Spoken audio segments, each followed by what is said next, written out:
ఇప్పుడే నేను దర్శనం చేసుకున్నాను. దమ్దమా సాహెబ్ ఇది సిక్ మతానికి సంబంధించి 5 పవిత్రమైనటువంటి పుణ్యక్షేత్రాలు ఉన్నాయి. మనం పీఠం అన్నట్టుగానే వీటిని కూడా అలా తఖ్త్ అంటారు.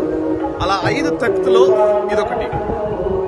ఇందులో ఒకటేమో బీహార్లోని పాట్నాలో ఉంది, ఒకటి అమృత్సర్లో ఉంది, ఒకటి ఆనంద్పూర్లో గురు తేజ్ బహదూర్ కావచ్చు, గురు గోబింద్ సింగ్ కావచ్చు, అక్కడ చాలా కాలం నివసించారు, అదొక తఖ్త్.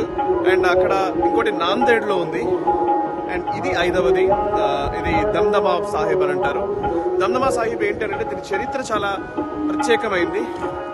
ఔరంగజేబ్ సమయంలో ఆనంద్పూర్ని పూర్తిగా మొఘలులు ముట్టడించారు.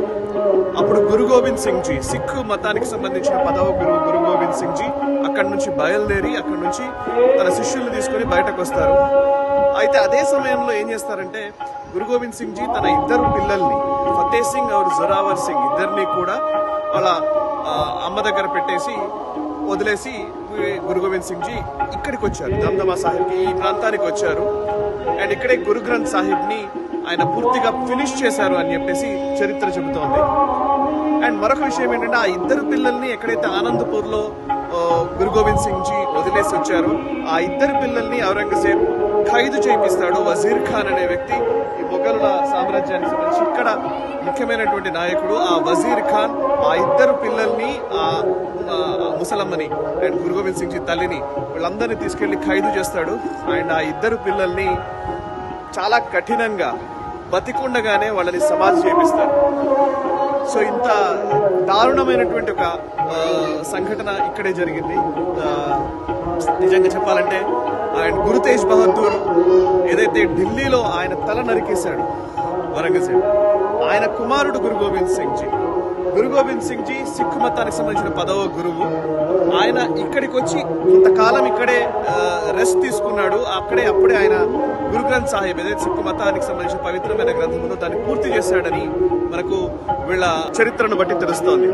సో అక్కడ నేనున్నాను, ఒక పవిత్రమైన స్థలం ఇది. అండ్ సిక్కు మతం మొదటి నుంచి కూడా క్షాత్రాన్ని ప్రదర్శించినటువంటి మతం ఇది.